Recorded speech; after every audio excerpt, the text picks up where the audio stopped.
इसमें देख लो, आज एक समान गति के लिए शुद्ध गतिक समीकरण के हम निगमन करेंगे। और ये गति का समीकरण जो मैं इस समय डिराइव करूँगा वह सिर्फ तभी लागू होगा जब एक्सेलरेशन एक समान होगा, त्वरण एक समान होगा। आ रहा है मेरी बात समझ में? अन्यथा ये लागू नहीं होगा, उसके लिए हम अलग इक्वेशन बनाएंगे। तो हम क्या देख रहे हैं, जो हमारे पास फिगर है इसमें गति के समीकरणों का हमको निगमन करना है दो मेथड से। एक कलन विधि से गति के समीकरणों का निगमन करेंगे, एक ग्राफीय विधि से करेंगे। ऐसे इक्वेशन मेथड से भी एक हो जाता है, समीकरण के द्वारा भी गति के समीकरण का निगमन होता है, तो आप नीचे क्लास में पढ़े होते हैं। लेकिन इस लेवल पे आपको दो मेथड स्टडी करने हैं, एक ग्राफीय विधि होता है और दूसरा कलन विधि होता है। तो सबसे पहले हम ये देखेंगे कि आखिर गति का समीकरण एक्चुअल में होता क्या है, ये कब मिलता है। वही लिखे हैं, एक समान गति के लिए शुद्ध गतिक समीकरण, यानी kinematic equation for uniformly accelerated motion. इसमें मैं एक गतिमान वस्तु लिया हूँ और ये गतिमान वस्तु एक समान त्वरण ए से क्या है, गतिमान है। और ये कैसे कहाँ गतिमान है?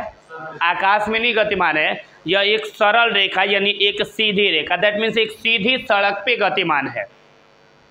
मैं समतल की बात कर रहा हूँ, ऊपर नीचे में नहीं बात कर रहा हूँ कि हवा में किसी वस्तु को फेंके और वह ऊपर नीचे गति है, मैं वैसे नहीं बात कर रहा हूँ। मैं बात कर रहा हूँ एक सीधी यानी एक सरल रेखा में वो क्या है, गतिमान है। अब देखिए, और वह किस हिसाब से गतिमान है कि उन्होंने जब गतिमान होने से पहले, जब टाइम स्टार्ट नहीं हुआ था t=0 पर, उसका प्रारंभिक वेग क्या था, u था, और उसे t समय तक गति करने के लिए छोड़ दिया गया। तो जब t=t लिखें, यानी जब उसे टाइम t के लिए गति करने के लिए छोड़ दिया गया, तो वह t समय पश्चात x दूरी चलने के बाद वह v वेग क्या कर ले रहा है, प्राप्त कर ले रहा है। इस स्थिति में गति के इक्वेशन हमारे पास निम्नवत बन रहे हैं। पहला इक्वेशन क्या बन रहा है, v=u + at, s=ut + ½ at²। s क्या है, दूरी नहीं है, इसमें विस्थापन है, याद रखना है, दूरी का इक्वेशन नहीं है ये, विस्थापन का। अभी मैं इसके लिए पूरी डिटेल्स बात करेंगे आगे, थोड़ा सा ये डिराइव करने के बाद हम बताएंगे कि कब ये दूरी कब ये विस्थापन दूरी बनेगा, इसका पूरा हम डिटेल्स देंगे। फिलहाल यहाँ पे s डिस्प्लेसमेंट यानी विस्थापन है, s क्या है, ut + ½ at², और v² क्या है, u² + 2as। इसमें देखें, मेरे कहने का मतलब, अगर बोर्ड एग्जाम है या परीक्षा में हमें लिखना होता है तो सिर्फ ऐसे जैसे बोले हैं वैसे नहीं लिख देना, उसका एक सिस्टमेटिक लैंग्वेज होता है। वह लैंग्वेज कैसे यूज करेंगे देख लीजिए। हमको लिखना होगा इसमें फार्मूला बनाने के लिए, तो लिखेंगे, माना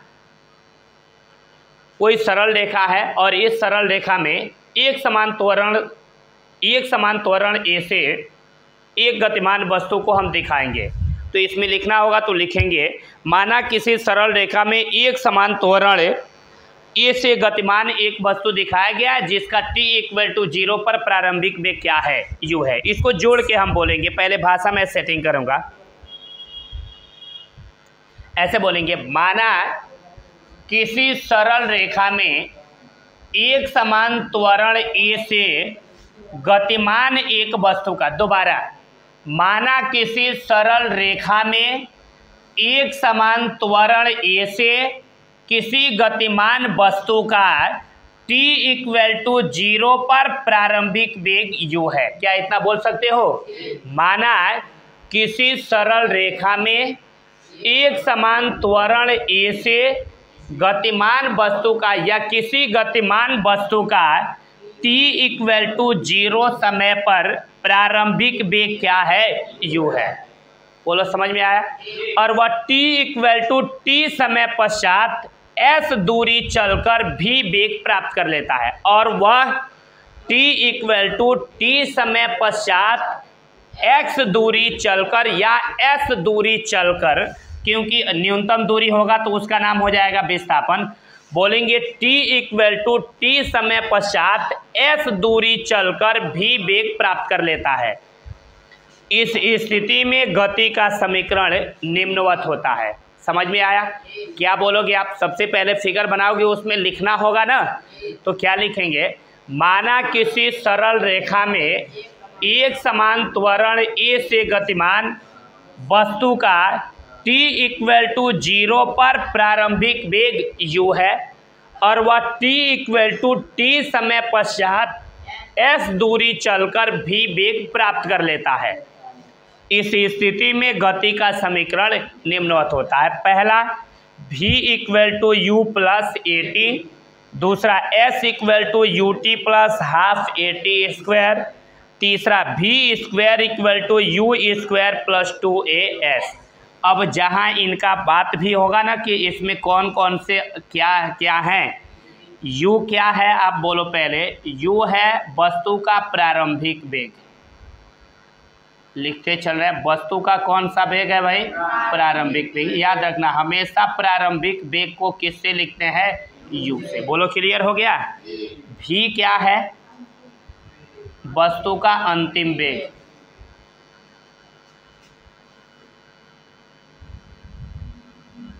अंतिम वेग। उसके बाद a क्या है?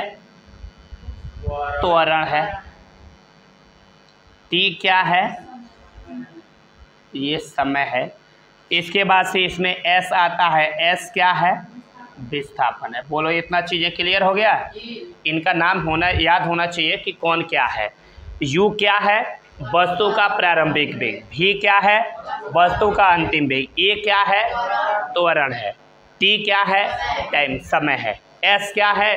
विस्थापन यानी डिस्प्लेसमेंट है। बोलो क्लियर हो गया। तो ये हमारे पास गति के कितने इक्वेशन प्राप्त हो गए? 3। अब हमारा प्रश्न ये है कि आखिर ये इक्वेशन आए कहाँ से हैं?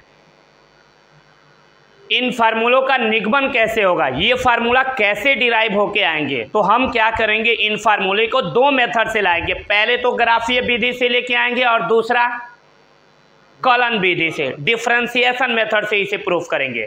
तो मैंने आपको पहले की क्लासों में बताया है कि वेग समय ग्राफ का ढाल किसको रिप्रेजेंट करता है? त्वरण को। क्या याद है? और दूरी समय ग्राफ का ढाल किसको रिप्रेजेंट करता है? वेग को। किसके लिए किसको रिप्रेजेंट करता है? वेग को। और जो समय और वेग, ऐसे वेग और समय ग्राफ का जो ये ढाल होता है, ये ढाल ये किसको रिप्रेजेंट करता है? त्वरण को। मैंने बताया था कि अगर मान लीजिए ये टाइम एक्सिस हो और ये वेलोसिटी हो, तो जो ग्राफ खींचेंगे इसका जो ये ढाल होगा ना, ये ढाल को हम लिखते हैं थीटा से, और थीटा का मान किससे निकलता है? टेन थीटा का। इसका ढाल किससे निकलता है? टेन थीटा का। और टेन थीटा किसको रिप्रेजेंट करता है? एक्सीलरेशन को, त्वरण को। इसका मतलब वेग समय ग्राफ का ढाल किसको रिप्रेजेंट करेगा? त्वरण को। इसका मतलब कि जो ये थीटा है, इसका ढाल निकालना होगा तो हम टेन थीटा का मान निकालेंगे। तो जो टेन थीटा का मान निकलेगा ये किसको रिप्रेजेंट करेगा? त्वरण को। बोलो क्लियर हो गया। यानी वेग समय ग्राफ का ढाल किसको रिप्रेजेंट करता है? त्वरण को। उसके बाद दूरी समय ग्राफ का ढाल किसको रिप्रेजेंट करता है? वेग को। आ रहा है मेरी बात समझ में? और मैंने बताया था कि वेग समय ग्राफ यानी vt ग्राफ का जो क्षेत्रफल होगा वह किसको रिप्रेजेंट करता है? विस्थापन को। उस दिन बताए थे ना कि मान लो ऐसे vt ग्राफ का ये खींचे हो, मान लो ये ये v क्या है? ये v है और ये क्या है? t। ये हम एक ग्राफ खींचे हैं तो इस ग्राफ का ये क्षेत्रफल यही ना होगा। ये क्षेत्रफल किसको रिप्रेजेंट करेगा? डिस्प्लेसमेंट यानी विस्थापन को। मैंने इससे पहले वाले वीडियो में बड़ी डीपली इसकी बातें की है। क्लियर हो गया। तो याद रखना ये सारी चीज़ें, ये बेसिक कंसेप्ट हैं जो हमें याद रखने। अब इस फिगर को समझेंगे और समझने के बाद ये निकालेंगे कि गति के पहले समीकरण का निगमन हमारा कैसे होगा। ये देखो मैं यहाँ पे क्या किया हूँ, ये ऑलरेडी मैं पहले फिगर बना दिया हूँ कि टाइम थोड़ा सा कम लगे, वीडियो शॉर्ट में हो, बड़ा ना हो। मैंने ये वाला एक एक्सिस बनाया है, समझना ध्यान से। ये टाइम एक्सिस है, समय है। यानी इस लाइन पे हम बढ़ेंगे तो क्या बढ़ेगा? समय बढ़ेगा। और ये एक ऊपर में एक ये एक्सिस बनाया हूँ, ये क्या रिप्रेजेंट करेगा? कि वेग बढ़ेगा। समझना, क्योंकि गति का समीकरण बिल्कुल समझना ध्यान से है। मैंने कहा कि जब टाइम 0 था, कितना था बाबू? 0। उस समय एक वस्तु का ये प्रारंभिक वेग कितना था? u था। बोलो क्लियर है। इस वस्तु का प्रारंभिक वेग कितना था बाबू? u था। अब ये वस्तु यहाँ से क्या किया? गति करने लगा और गति करते करते करते करते ये वस्तु यहाँ पे पहुँच गया। तो जब यहाँ पे पहुँचा तो मैंने देखा पहले टाइम 0 था, और जब वस्तु गति करके मान लो यहाँ से ऐसे गति करके यहाँ पे पहुँच गया ना, तो मैंने देखा अब टाइम 0 से बढ़ के क्या हो गया t, और वेग कितना इसका हो गया v। बोलो समझ में आया? ये बोलो यार, क्योंकि वस्तु का प्रारंभिक वेग यानी यहाँ का प्रारंभिक वेग क्या है बाबू? u है, यानी शुरुआती वेग क्या है? u है। और जब गति करते हुए यहाँ पहुँच गया तो अंतिम वेग अब होगा ना, तो अंतिम वेग मैंने मिलाया इस v एक्सिस पे, तो बढ़ के कितना हो गया था v, और टाइम बढ़ के कितना हो गया था t। बोलो समझ में आया कि नहीं आया? इसका मतलब अब देखो कौन सी क्वांटिटी कितनी हुई। इसका मतलब कि हमें यहाँ से यहाँ तक वेग क्या है? u है। ये बोला यार, यानी t इक्वल टू 0 पर वेग क्या है? u है। जब t इक्वल टू t हुआ तो वेग 0 से बढ़ के कितना हो गया v, यानी यहाँ से इतना अब वेग हो गया ना, तो वेग कितना हो गया यहाँ से यहाँ तक u। बोलो समझ में आया? यहाँ से यहाँ तक वेग कितना हो गया v। अब देखो जब ये u है तो ये भी कितना होगा? u होगा। और टोटल कितना है? अरे टोटल कितना है बाबू? v है ना। ये बोलो यार, आप नहीं समझ रहे हो।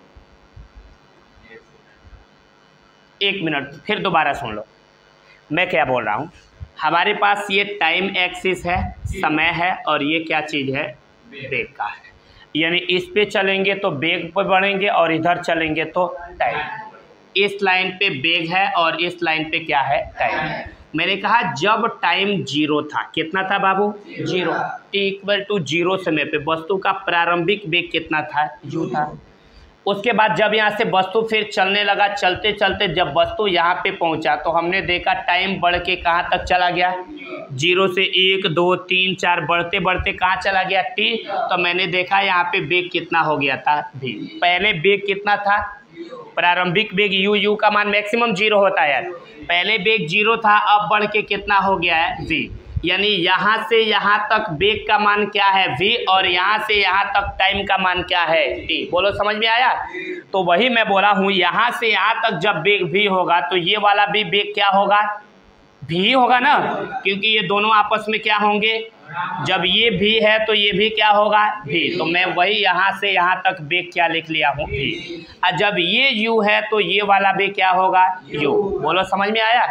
तो अब आपको ये देखना है कि जब ये u है और ये पूरा v है तो ये कितना होगा भाई? पूरे में से ये वाला माइनस कर देंगे तो यही ना बचेगा। पूरा हमारे पास क्या है? v, और जो माइनस करेंगे ये क्या है? u। तो इस पूरे में से इसको हम घटा देंगे तो यही ना बचेगा बाबू। अब बोलो इस ग्राफ का ये रिप्रेजेंट किसको करेगा बाबू? ढाल को। और ये ढाल किसको रिप्रेजेंट करेगा? त्वरण को। किसको रिप्रेजेंट करेगा? बोलो समझ में आया कि नहीं आया? तो अगर इस ग्राफ का ढाल निकालेंगे तो हमें त्वरण मिल जाएगा ना, तो वही हम यहाँ से निकालेंगे tan थीटा। क्या निकालेंगे बाबू? tan थीटा बराबर फार्मूला क्या पड़ा है? लंब बटे क्या हो जाएगा? आधार। तो पहले त्रिभुजों का, पहले बोलो ये फिगर समझ में आया कि नहीं आया? कंफर्म आया भाई? कोई दिक्कत नहीं है? अब देखो इस ग्राफ का ये लाइन बना दिए हैं ताकि इस ग्राफ के ढाल को रिप्रेजेंट करे। मान लो ये लाइन नहीं रहता, स्टार्टिंग में मान लो ऐसे, हमने सिर्फ ये कहा कि एक वस्तु का t इक्वल टू 0 पर प्रारंभिक वेग क्या है बाबू? u है। और जब उसे t equal to t time दिया गया तो ये वस्तु बढ़ते बढ़ते यहाँ पे चला गया ना, तो इसका टाइम कितना बढ़ गया? t, और वेग कितना हो गया? v। बोलो हो गया ना। तो अब चूंकि ये ग्राफ ऐसे गया है तो इसके ढाल को रिप्रेजेंट करने के लिए मिलाना पड़ेगा ना। ये बोलो यार, जब ये मिलाएंगे तभी तो ग्राफ का ढाल मिलेगा। तो वही मिला है तो इसका ढाल क्या मिल गया है? थीटा। तो ये वाली दूरी क्या मिल जाएगा? v minus u। क्योंकि ये u है तो नीचे वाला भी क्या हो जाएगा? u। तो अब पूरे में से ये u घटा देंगे तो ये क्या बचेगा? v minus u। बोलो क्लियर समझ में आया कि नहीं आया? कंफर्म आया? कोई प्रॉब्लम नहीं है? अब देखो इस ग्राफ का ढाल को किससे लिखते हैं बाबू? tan थीटा से। तो पहले लिख लेंगे त्रिभुज ABC में ये tan थीटा बराबर क्या फार्मूला हो जाएगा? बोलोगे भाई लंब बटे क्या हो जाएगा? आधार। बोलो भाई, तो लंब का मान कितना है बाबू? v minus u। और ये आधार है, आधार का मान क्या है? यहाँ से यहाँ तक की दूरी क्या है? t। तो आधार का मान हो जाएगा t। बोलो समझ में आया? अब देखो मैं क्या बोला हूँ कि जो VT ग्राफ में ये VT ग्राफ खींचा गया ना बाबू, यानी V और T के बीच अगर ग्राफ खींचेंगे तो जो उस ग्राफ का ये ढाल होगा ये किसको रिप्रेजेंट करेगा? त्वरण को। इसका मतलब टेन थीटा किसको रिप्रेजेंट कर रहा है, त्वरण ए को। ए बराबर क्या मिल गया है, ये भी माइनस यू डिवाइडेड बाई क्या हो गया, टी। टी इधर भाग में इधर गया तो गुणा में, तो ये ए का गुणा टी में होगा, क्या हो जाएगा, ए टी बराबर क्या मिल जाएगा, ये भी माइनस यू। यू इधर माइनस में इधर आ गया तो u प्लस ये ए टी बराबर में क्या मिल गया, v। तो अब देखो हमारे पास v का मान क्या निकल गया, u प्लस क्या निकल गया, ए टी। यही क्या है बाबू, गति का पहला इक्वेशन है। बोलो समझ में आया कि नहीं आया, कंफर्म हो गया, इसमें कोई प्रॉब्लम है, एकदम सिस्टमेटिक निकला। टेन थीटा बराबर लंब बटे आधार, लंब का मान क्या है, v माइनस यू, और ये आधार है, आधार का मान यहाँ से यहाँ तक क्या है, t। तो हो गया t, t इधर भाग में इधर गया तो गुणा में, तो a का गुणा t में होगा a t equal to v minus u. U इधर माइनस में इधर आ गया तो u प्लस ए टी बराबर में क्या बच गया, v। तो वही v को पहले u प्लस ए टी को कहाँ लिख दिए हैं, बाद में। ये गति का कौन सा समीकरण है, पहला। क्या अपने मन से इसको डिराइव आप कर सकते हो, कोई प्रॉब्लम तो नहीं है, अब क्लियर हो गया। तो ये चीज़ें नोट करो। इस एक्सिस पे वेग को रिप्रेजेंट करेंगे और इस एक्सिस पे टाइम को। ये गति के द्वितीय समीकरण के लिए बात कर रहे हैं, समझना मेरी बात ध्यान से। ये ओरिजिन पॉइंट है, यहाँ दोनों की वैल्यू, वेग की भी वैल्यू जीरो और टाइम की भी वैल्यू यहाँ पे क्या होगी, जीरो। समझना मेरी बात ध्यान से। मैंने देखा t इक्वल टू जीरो समय पे इसका वेग u हो गया था, कितना हो गया था बाबू, t बराबर जीरो टाइम पे इसका प्रारंभिक वेग कितना था, u। इधर ही बना रहे हैं, चाहे इधर इसको o को यहाँ करो,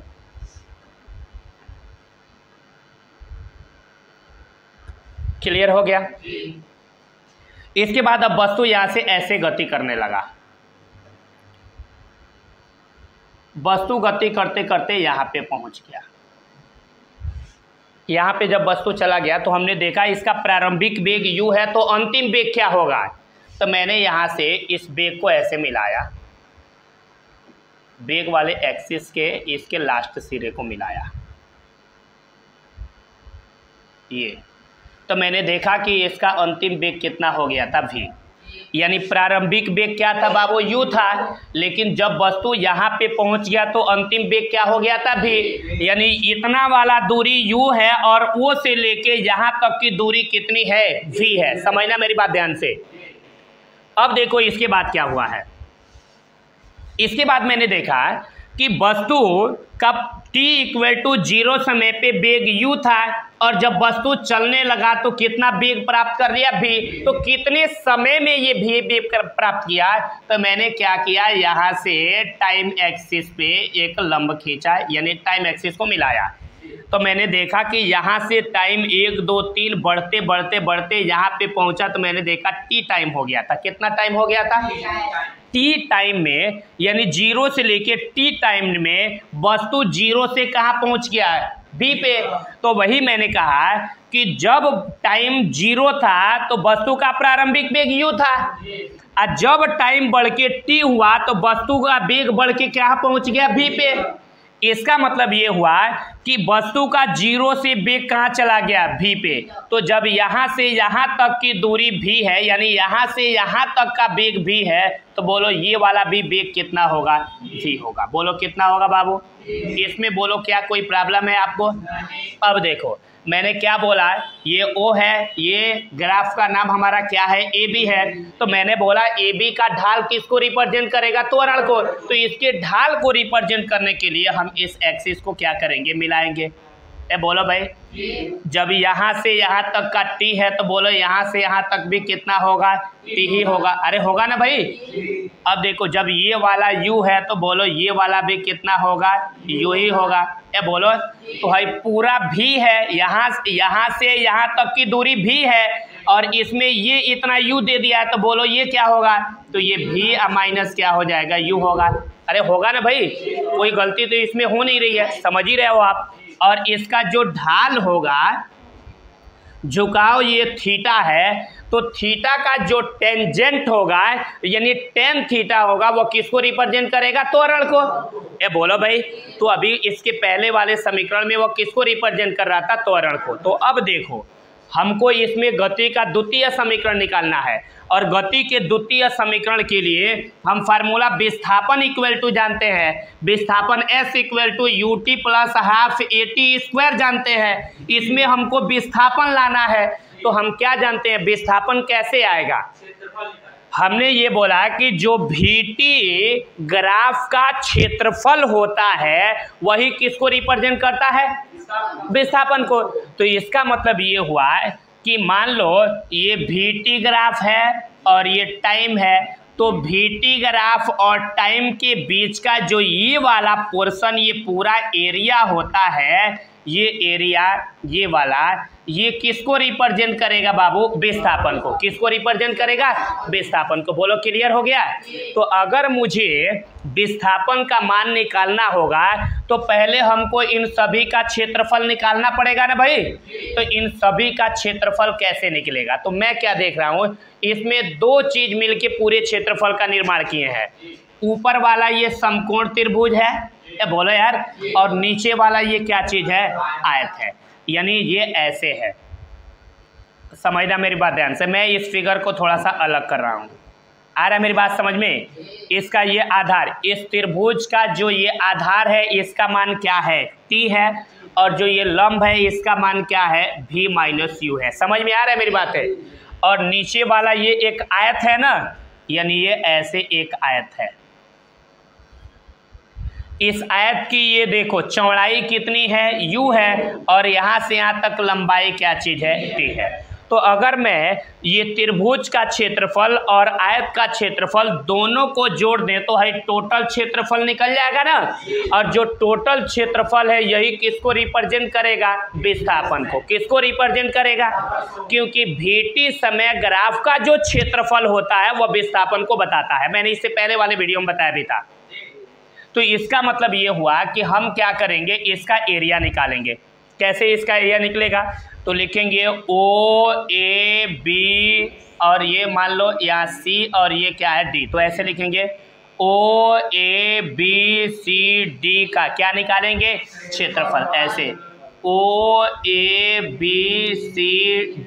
का क्षेत्रफल बराबर क्या होगा बाबू, ये त्रिभुज का क्षेत्रफल अब प्लस ये क्या होगा, आयत का क्षेत्रफल। या बोलो यार, या ऐसे आयत का क्षेत्रफल अब प्लस क्या होगा, त्रिभुज का क्षेत्रफल। तो ऐसे लिखेंगे, पहले आयत एक चतुर्भुज होता है ना, तो ऐसे लिखेंगे चतुर्भुज, ये चतुर्भुज का साइन है, चतुर्भुज ACD या OACD का क्षेत्रफल। समझ में आ रहा है, OACD का क्षेत्रफल। अब प्लस क्या लिखेंगे, ये त्रिभुज ABC का क्षेत्रफल। क्यों भाई, त्रिभुज ABC का क्षेत्रफल। बोलो हमारी बातें समझ में आ रही है तुम लोग को, ये बोलो यार, समझ रहे हो आप। अब बताओ, ये आयत का क्षेत्रफल बराबर क्या फार्मूला होता है, लंबाई गुणे चौड़ाई, यही ना होता है यार।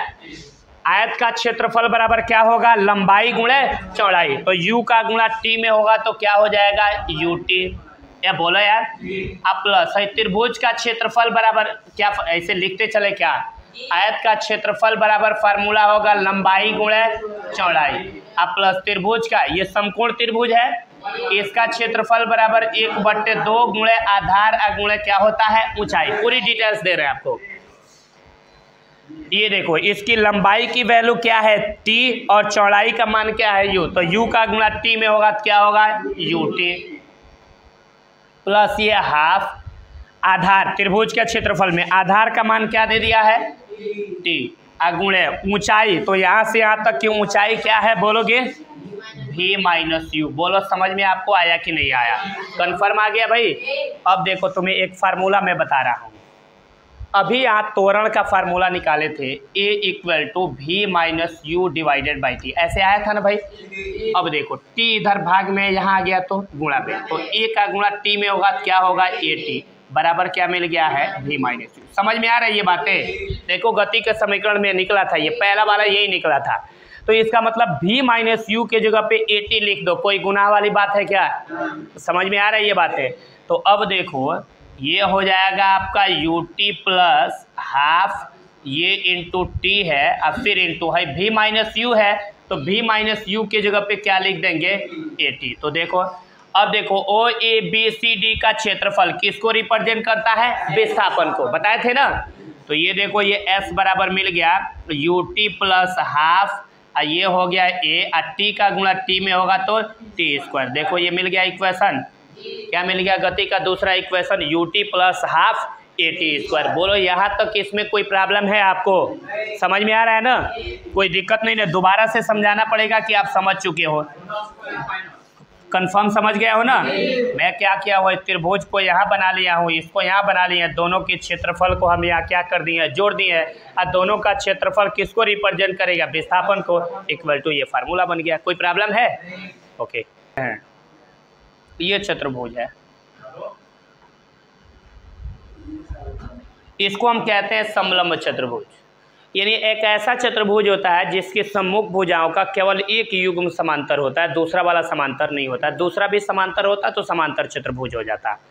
तो मैं देख रहा हूँ कि ये भुजा इस भुजा के क्या है? समांतर है, लेकिन यह भुजा इस भुजा के समांतर नहीं है। तो ये कौन सा चतुर्भुज कहा जाता है? समलंब चतुर्भुज, यानी ए बी सी डी।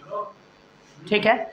अगर मुझे ये समलंब चतुर्भुज, ये ए बी सी डी का क्षेत्रफल निकालना है तो इसका फार्मूला एक होता है 1/2। अगर इस समांतर भुजा का मान लो ये u है और इसका नाम क्या है v, और यहाँ से यहाँ तक की ऊंचाई कितनी है t, तो इसका ए बी सी डी यानी ए बी सी डी यानी इस समलंब का जो ये एरिया होता है ना, ये पूरा एरिया है, क्षेत्रफल निकालने का जो फार्मूला होता है, ये फार्मूला होता है 1/2 ये समांतर भुजाओं का योगफल बट्टे इनकी ऊंचाई। बोलो समझ में आया? क्या फार्मूला होता है? 1/2 समांतर भुजाओं का योगफल बट्टे ऊंचाई या बीच की दूरी। बोलो समझ में आया?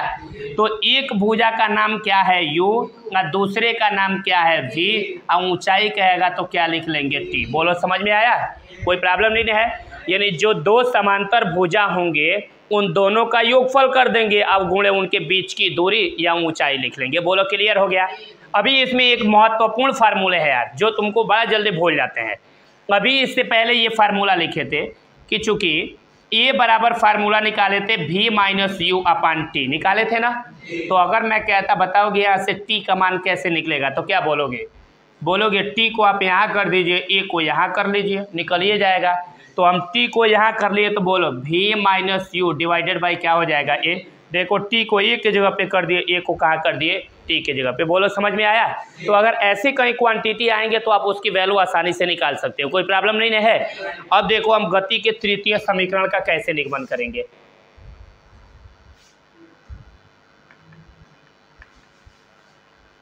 इसके लिए मैं दोबारा से एक फिगर ड्रा कर रहा हूँ। बार बार फिगर ड्रा करने के पीछे सिर्फ एक रीजन है कि तुम देख के उसे कंफर्म कर लो। आ रहा है मेरी बात समझ में? ताकि तुम्हें भूले नहीं। मैं कह रहा हूँ यहाँ पे देख लो कि ये मैं बेग का ये एक्सिस बना रहा हूँ, इस एक्सिस पे बेग को रिप्रेजेंट करेंगे ऐसे। ये वेलोसिटी होगा और यहाँ पे किसको रिप्रेजेंट करेंगे? टाइम का। एक वस्तु ओ है जिसका प्रारंभिक वेग यानी स्टार्टिंग वेग इसका t बराबर 0 टाइम पे वेग कितना है? u है। कितना है साहब? u। और उसे t समय तक गति करने के लिए छोड़ दिया गया, यानी 0 1 2 3 t समय तक गति करने के लिए छोड़ा गया। तो देखा इसका ये बढ़ के ऐसे बढ़ता गया और अंत में ये भी वेग प्राप्त कर लिया। कितना वेग प्राप्त कर लिया बाबू? यानी जब t समय के लिए छोड़ा गया, यानी स्टार्टिंग में इस लाइन पे टाइम की वैल्यू कितनी है? 0। और जब इसे छोड़ दिया गया 10 सेकंड 20 सेकंड ऐसे t समय तक छोड़ दिया गया तो ये बढ़ता गया यहाँ पे चला आया। जब मैंने यहाँ पे टाइम देखा तो 0 से बढ़ के कितना हो गया था? t। तो मैंने वेग देखा 0 से बढ़ के क्या हो गया था? v। कितना वेग पे पहुंच गया था? v। तो यानी ये वाला देख लो, ये इसका मान क्या है? u। अब मैं पूछूं इसका मान क्या है तो क्या बोलोगे? v। बोलो समझ में आया? यहाँ से यहाँ तक की वैल्यू क्या है तो क्या बोलोगे? t। तभी ना यहाँ t आया है, कोई प्रॉब्लम नहीं है। तो अगर मैं पूछूं कि इसका एरिया क्या होगा, क्या बोलोगे? बोलो भाई। ये बताओ इस AB ग्राफ का यानी सॉरी ये VT ग्राफ का यही ना क्षेत्रफल होगा। तो बोलो ये VT ग्राफ का क्षेत्रफल किसको रिप्रेजेंट करेगा यार? विस्थापन को। किसको भाई? विस्थापन। तुम अपने दिमाग में रखो यार, VT ग्राफ का जो क्षेत्रफल होता है वह किसको रिप्रेजेंट करता है? विस्थापन को। कोई प्रॉब्लम नहीं है। मतलब ये हुआ कि जो ये VT ग्राफ है, इस ग्राफ का ये पूरा क्षेत्रफल है और ये ग्राफ का जो ये पूरा क्षेत्रफल है ये किसको रिप्रेजेंट करेगा भाई?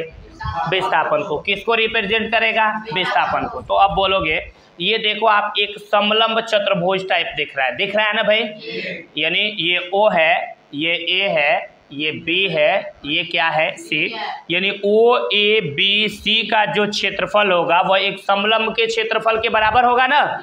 तो वही हम लिखेंगे ऐसे, OABC का क्षेत्रफल। बोलो इसका क्या क्षेत्रफल होगा?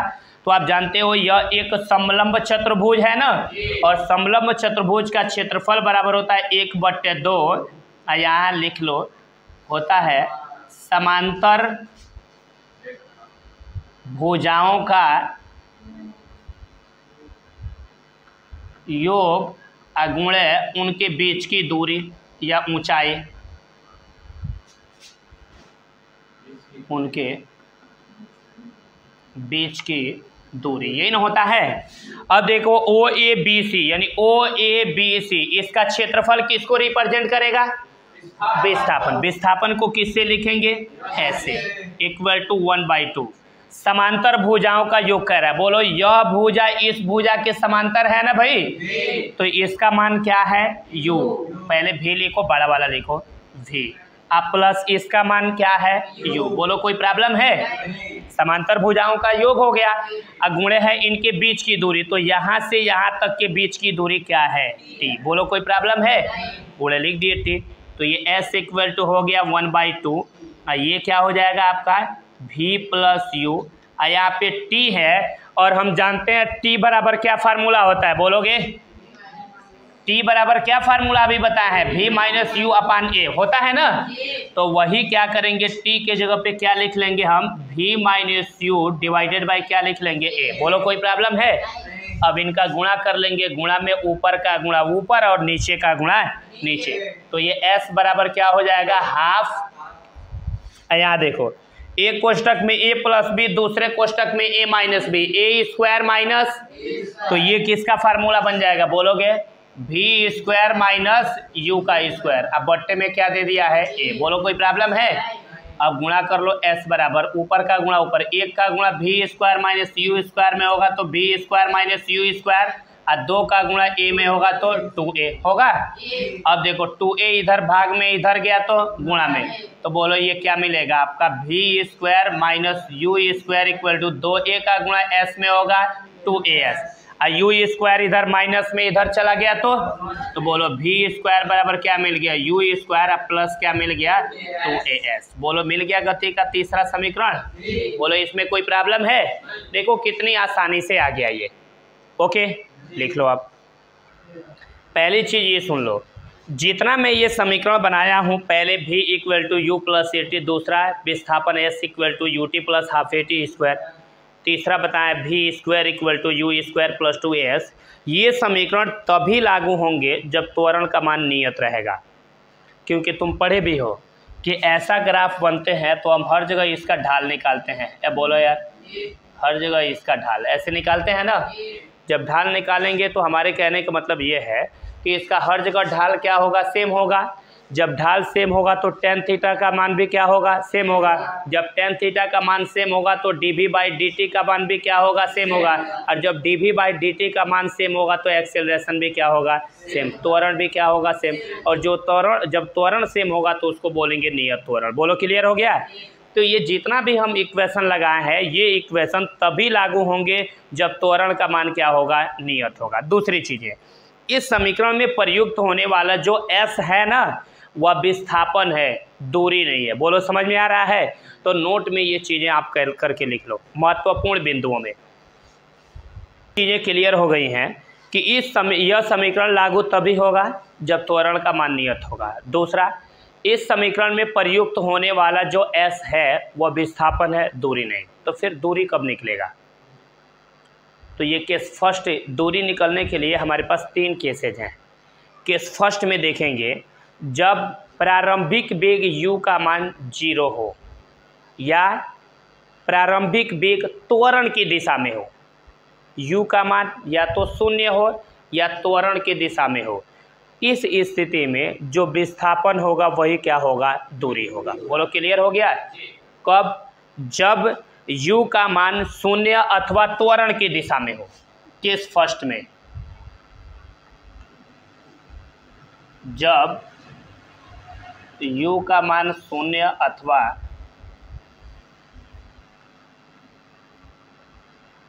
त्वरण की दिशा में हो, तब जो ये विस्थापन s है यही हमारा क्या होगा, दूरी होगा। और दूरी के लिए क्या फार्मूला यूज होगा, ut प्लस हाफ ये at²। बोलो क्लियर हो गया, कोई प्रॉब्लम तो नहीं है। ये केस है। अब देखो इसका एक और केस है, जब हो सकता है दोनों एक दिशा में होंगे तो आप विस्थापन को ही क्या बोलोगे, दूरी। और जब विपरीत दिशा में हो जाएंगे तब क्या होगा, हो सकता है हमारा प्रारंभिक वेग u अलग दिशा में हो और इसके विपरीत दिशा में त्वरण हो, तब क्या होगा। तो ये चीज़ें याद रखना कि जब u और a परस्पर विपरीत दिशा में होंगे तो वस्तु कुछ दूरी तक जाने के बाद रुक जाएगा और तुरंत मुड़ के वह विपरीत दिशा में आने लगेगा।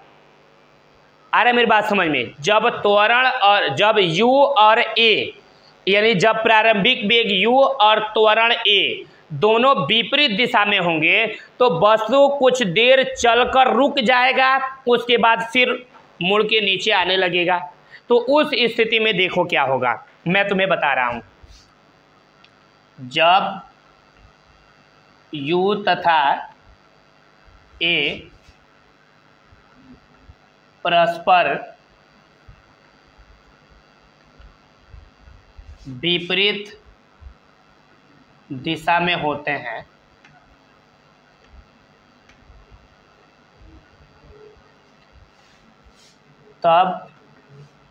तब देखो क्या होगा। जब u तथा a परस्पर विपरीत दिशा में होते हैं तब वस्तु कुछ देर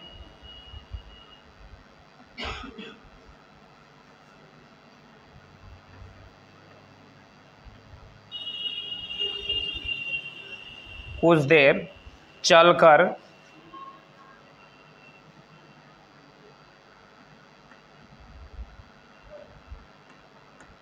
रुक जाता है।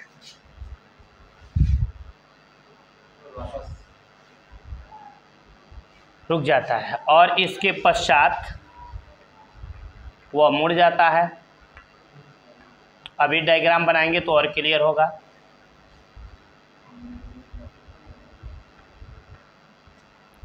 और जब वह मुड़ता है तब u और a दोनों एक दिशा में हो जाते हैं।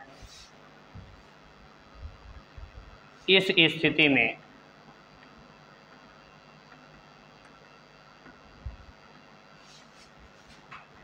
u तथा a की दिशा क्या हो जाती है बाबू, समान हो जाती है। बोलो समझ में आया। अब देखो कैसे, मान लो यहाँ पे एक वस्तु है, ये u वेग से इस डायरेक्शन में चल रहा है। बोलो समझ में आया। और इसका एक्सेलरेशन a नीचे काम कर रहा है। ये एक्सेलरेशन किधर काम कर रहा है बाबू, नीचे है। अब देखो वस्तु जब यहाँ से चलना शुरू किया तो ये टाइम बढ़ने लगा और टाइम किस हिसाब से बढ़ रहा था, t। मैं बोल रहा हूँ कि वस्तु का टाइम बढ़, जैसे जैसे वस्तु ऊपर चलता जाएगा इसकी टाइम क्या होगी, बढ़ती जाएगी। तो नीचे एक्सेलरेशन भी क्या होता जाएगा, बढ़ता जाएगा। तो मैं क्या लिखूँगा, जब u तथा a विपरीत हो, u ऊपर है तो a कहाँ पे है, नीचे, विपरीत दिशा में है। तो अब देखो वस्तु ऐसे जैसे जैसे ऊपर चलता जाएगा है नीचे वाला बढ़ता जाएगा ना, और अंततः वस्तु ऐसे चलते चलते चलते कुछ दूरी पे जाएगा और जाने के बाद ये रुक जाएगा यहाँ पे। क्या बोला यार। तो मान लो यहाँ से चलकर वस्तु जितना दूरी तक जाके रुका उस दूरी को मैं लिख ले रहा हूँ ds से, और ds दूरी तय करने में जो टाइम लगा इस टाइम को लिख ले रहे हैं ts से। बोलो समझ में आ रहा है। अब यह वस्तु क्या किया, रुक गया। और रुकने के बाद अब ये क्या होता है बाबू, देखो कुछ देर चलकर रुक जाता है और इसके पश्चात तो मुड़ जाता है। अब ये मुड़ जाएगा, अब मुड़ के ऐसे आएगा ना, तो देखो देखो जब मुड़ के ऐसे ये नीचे आने लगता है तो आप देखो नीचे, ये नीचे ऐसे आने लगा ना बाबू, ये बोलो यार। अब मान लो जब ऐसे मुड़ा यू अब नीचे आने लगा, तो देखो ए और यू दोनों देखो सेम दिशा में हो गया भाई, ये बोलो यार दोनों की दिशा तो वही, लेकिन इस स्थिति में यू तथा ए दोनों की दिशा क्या हो जाती है, बोलो समझ में आ रहा है मेरी बातें, कोई दिक्कत नहीं है, ये बोलो बोलो। वह तो नीचे है ना, वह नीचे की ओर, क्योंकि जब ये रुक गया है यहाँ पे तो अब रुक के नीचे ही आएगा ना। ये नीचे काम कर रहा था वह तो उसी दिशा में काम करेगा। आ रहा है मेरी बात समझ में, ये चाहता है कि वह मेरे तरफ आए, क्या हमारी बात समझ में आ रहा है, क्योंकि तभी तो नीचे की ओर काम कर रहा है। मान लो हम खींच रहे हैं तो हम चाहते हैं तुम मेरे तरफ आओ, तुम खींचते खींचते वहां तक गए और वहां हार गए, उसके बाद हम खींचेंगे तुम मेरे तरफ आने लगोगे। हाँ, वह उसका विरोध कर रहा है, समझ में आ रहा है। तो अब ये दोनों क्या हो गए बाबू, एक दिशा में आ गए, बोलो समझ में आया। और जब वस्तु इस दिशा में आ जाएगा तो हमें ये निकालना पड़ेगा कि आखिर दूरी उसने कितना तय किया, ये बोलो भाई। तो मैंने देखा कि यहाँ पे स्टार्टिंग में मान लो वस्तु यू वेग से गया, फिलहाल मेरा आपको यहाँ ध्यान देना है कि मान लो जब वस्तु यहाँ से चलता चलता स्मॉल यू वेग से जब यहाँ पे जाके पहुँचा है, जब यहाँ रुक गया है तो यहाँ पे अंतिम वेग कितना हो गया है, 0। तो हमारा प्रश्न ये है कि इस ds और ts का मान कितना निकलेगा। तो ये देखो अंतिम वेग 0 हो गया है ना, तो हम देखेंगे भी किस किस फार्मूले में आ रहा है, उसी फार्मूले में वैल्यू पुट करके रिजल्ट निकाल लेंगे। पहले देखो पहला इक्वेशन हमारा क्या है, पहला नंबर यहाँ भी क्या हो गया बाबू, 0। तो पहला इक्वेशन क्या हमारा है, v बराबर u प्लस क्या है, at है ना भाई। अब देखो v का मान कितना निकल गया है, 0, u सेम रहेगा। यहाँ a है ना, तो मान लो वस्तु ऊपर जा रहा है तो एक्सीलरेशन नीचे विपरीत दिशा में काम कर रहा है, तो एक इसमें हो जाएगा बाबू, माइनस में हो जाएगा ना। और जहाँ पे वस्तु रुका वहां तक का टाइम कितना है, ts, तो t की जगह पे क्या हो गया, ts। बोलो कोई प्रॉब्लम है। अब देख लो ये 0 इक्वल टू यू, अब ब्रैकेट खुलेगा, ये माइनस इस प्लस को क्या कर देगा माइनस, और ये हो जाएगा ATS हो जाएगा। ATS इधर माइनस में इधर आ गया तो प्लस में, तो ये ATS इक्वल टू सिर्फ क्या बचेगा, U। A इधर गुणा में इधर आ गया तो भाग में, तो ये TS इक्वल टू क्या मिल गया, U अपान A। चूँकि टाइम कभी निगेटिव होती नहीं है, इसलिए बहुत से बुक्स में TS इक्वल टू इसको माड में लिखा है, U अपान क्या लिखा है, A। ये हमारा फार्मूला होता है कब, जब A और U परस्पर विपरीत दिशा में काम करते हैं तो वस्तु जितना दूरी पे जाके रुकता है वहां तक की टाइम कितनी है, TS। आ रहा है मेरी बात समझ में। अब देखो दूसरा, दूरी कितना चला होगा, ये DS की वैल्यू भी निकालना होगा ना, तो अब DS का मान निकालना होगा, तो हम V बराबर एक और कौन सा फार्मूला जानते हैं, थर्ड इक्वेशन। देखो अभी निकाले थे v square equal to u square plus क्या निकाले थे, 2as निकाले थे भाई। अब आप देख लो यहाँ v की वैल्यू क्या है, 0, इसका square, u square plus 2, a की वैल्यू क्या होगा, माइनस a, क्योंकि एक्सीलरेशन नीचे है, वस्तु ऊपर चल रहा है। और यहाँ s है, तो यस क्या है, वस्तु यहाँ से चल के जितनी दूरी पे जाके रुका वहां तक की दूरी क्या है, ds। तो ये मैंने लिख दिया ds। बोलो क्लियर है। और 0 का वर्ग करेंगे तो 0, ये होगा यू स्क्वायर। अब देखो ये ब्रैकेट खुलेगा, ये माइनस इस प्लस को क्या कर देगा माइनस, क्योंकि माइनस का गुणा प्लस में होता है तो माइनस होता है। अब 2a का गुणा ds में करेंगे तो होगा 2a इंटू क्या होगा, ds। 2a ds इधर माइनस में इधर आ गया प्लस में, तो ये 2a ds इक्वल टू सिर्फ क्या बचेगा, यू स्क्वायर। अब देख लो 2a इधर गुणा में इधर आ गया तो भाग में, तो बोलो ds बराबर क्या मिल गया, यू स्क्वायर डिवाइडेड बाई क्या मिल गया, 2a। दूरी कभी ऋणात्मक होती है, अरे बोलो भाई दूरी कभी ऋणात्मक होगा, इसीलिए इसको हम ऐसे लिख देंगे, ds इक्वल टू माड में लिख देंगे यू स्क्वायर डिवाइडेड बाई क्या लिख देंगे, 2a। बोलो कोई प्रॉब्लम है इसमें, ये हमारा निकल गया, इसमें कोई असुविधा तो है नहीं। ये देखो अब यहाँ पे मैं के सेकंड में दो स्थिति जनरेट कर रहा हूँ। एक, जब वस्तु यहाँ u वेग से चल के यहाँ तक पहुँचा, एक केस ये, और जब वस्तु फिर यहाँ से वापस लौट के यहाँ पे आया, केस 2। तो मेरे कहने का मतलब जब वस्तु यहाँ से यहाँ तक चला तो कितनी दूरी तय किया, और जब वह वापस लौटा तो उस समय अंतराल में कितनी दूरी तय किया, उसके टोटल दूरी का क्या फार्मूला होगा। क्या हमारी बात समझ में आया। अब देखो, मैंने ये कहा कि जब वस्तु स्मॉल u वेग से गति करके ऊपर जाता है तो नीचे एक त्वरण काम करता है। आ रहा है मेरी बात समझ में। और ये इसके गति का क्या करता है, विरोध करता है। और अंत में वस्तु यहाँ पहुंचता है तो इसका वेग क्या हो जाता है, 0। सिर्फ यहाँ तक समझना। तो मान लो उस यहाँ से यहाँ तक की स्थिति को हम किससे रिप्रेजेंट करेंगे, तो हम कहेंगे t is less than or equal to ts। यानी यहाँ से यहाँ तक का जो टाइम है, यहाँ से यहाँ तक जाने में जो टाइम t लगा है, इस टाइम को हम किससे रिप्लेस कर रहे हैं, यानी कैसे यूज कर रहे हैं, इस बात को समझो। हम मान ले रहे हैं यहाँ से यहाँ तक जाने में क्या टाइम लगा है, t। और दूसरी बार कह रहे हैं जब वस्तु यहाँ से यहाँ तक जा रहा है और वहाँ जाने के बाद वह रुक जा रहा है, अब रुक के मुड़ेगा ना, तो मैं ये कह रहा हूँ कि जब वस्तु यहाँ से यहाँ तक गया तो d1 दूरी तय किया। आ रहा है मेरी बात समझ में। और d1 दूरी तय करने के बाद वस्तु अब रुक गया तो जहां तक रुका वहां का टाइम मैंने क्या मान लिया, ts। मैं एक बार कह रहा हूं यहाँ से यहाँ तक वस्तु को जाने में कितना टाइम लगा, t। अब मैंने जब वस्तु रुक गया तो उस टाइम को मैंने क्या लिख दिया, ts। तो ये बताओ जो ये t है इस ts के बराबर है कि नहीं है या बोलो यार।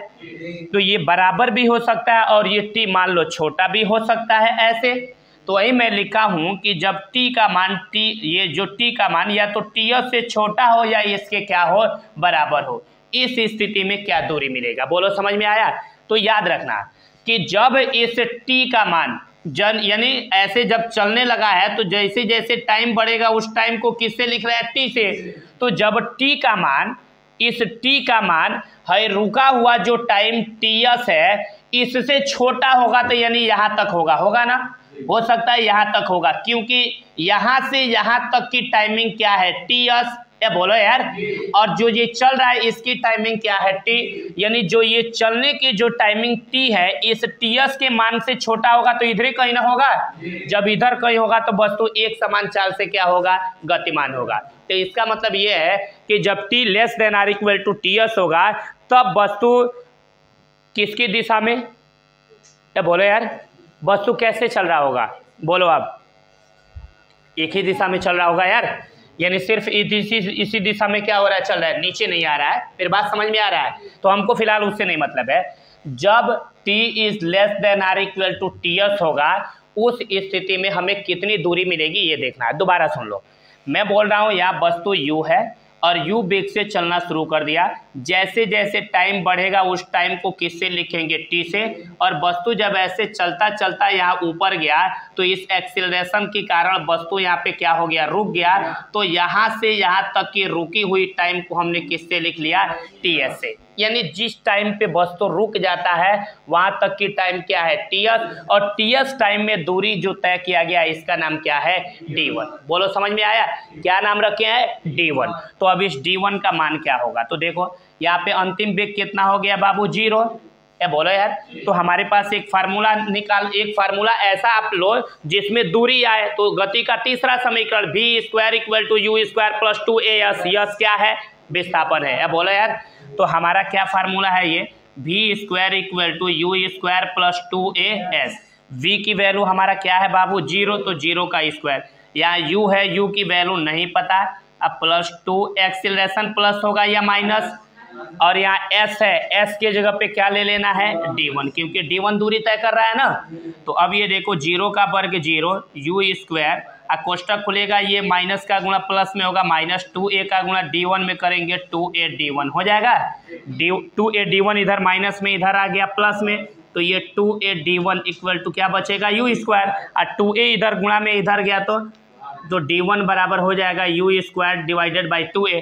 क्या d1 कभी माइनस में होगा, क्योंकि दूरी कभी ऋणात्मक नहीं होती, इसलिए इसे माड में लिख लेंगे, u² डिवाइडेड बाई क्या मिल गया, 2a। बोलो इतना समझ में आया कि नहीं आया, बोलो कोई प्रॉब्लम नहीं है, कन्फर्म है इतना। अब देखो यानी अब तुम्हें समझ में आ गया कि यहाँ से यहाँ तक वस्तु गया है तो d1 दूरी तय किया और ts टाइम लगा है। ये बोलो यार, यानी यहाँ वस्तु का पहुंचने का टाइम कितना है ts। यहाँ पे टाइम पूछे तो टाइम का मान क्या बोलोगे ts, क्या बोलोगे, कंफर्म है इतना। इस ts टाइम में दूरी कितना मिल गया u² डिवाइडेड बाई 2a। अब वस्तु को वापस लौटने की बारी है। तो मान लो अब वस्तु यहाँ से वापस आएगा तो वस्तु का प्रारंभिक टाइम क्या मिल गया ts, क्योंकि यहाँ पे वापस आ रहा है ना, तो इसका प्रारंभिक टाइम क्या है ts, क्योंकि यहाँ पे टाइम ts है ना, ध्यान दो इधर। तो इसका मतलब वस्तु का यहाँ प्रारंभ में, अब यहाँ से वापस आएगा नीचे ना, तो मान लो अब यहाँ से वापस आना प्रारंभ करा, यानी प्रारंभिक स्थिति ये और अंतिम स्थिति ये बनेगी ना। तो यहाँ पे टाइम क्या है ts, ये बोलो यार।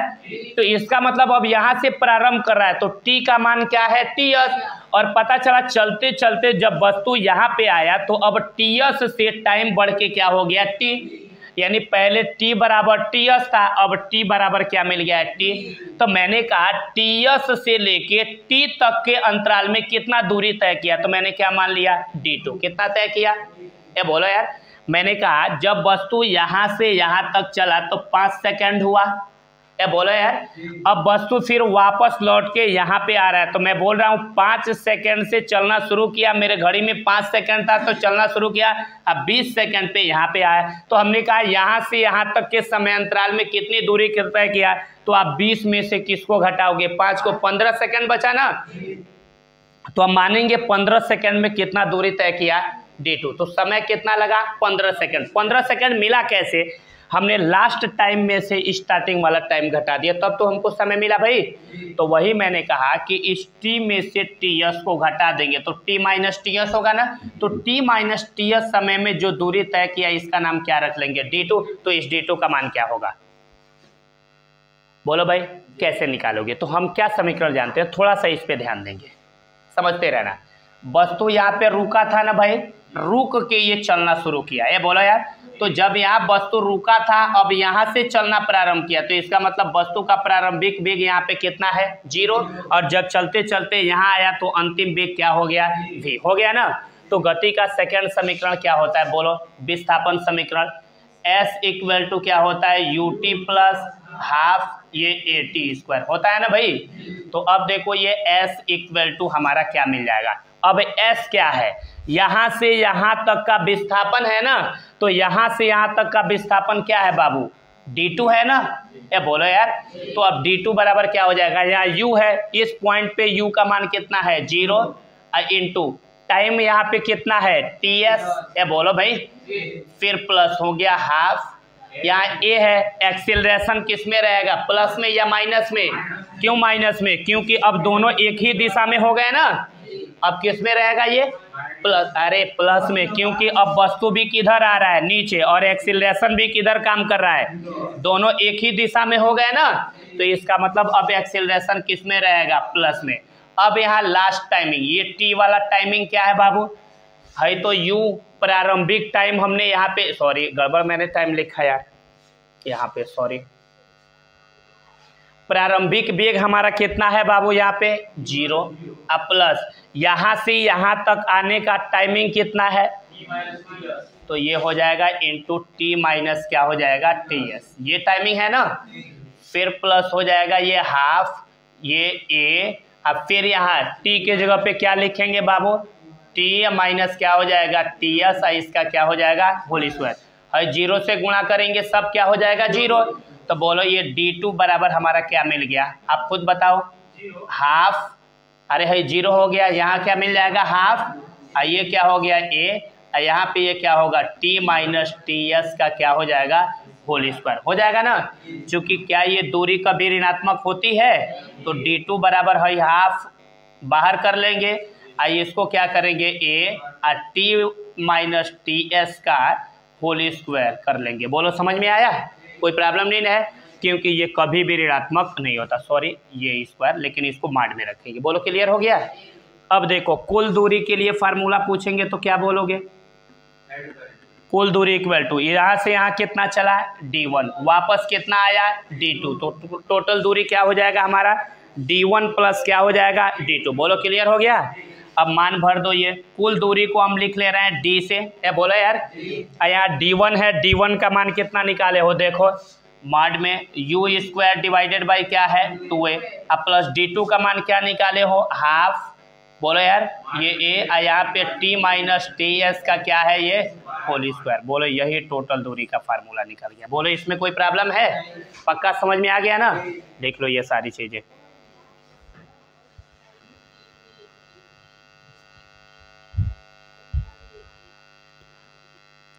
अब इसके बाद से जो कलन विधि द्वारा गति के समीकरण का निगमन करेंगे वह इसके नेक्स्ट वाले पार्ट में करेंगे, ये वाला इतना ही पे ओवर कर रहा है।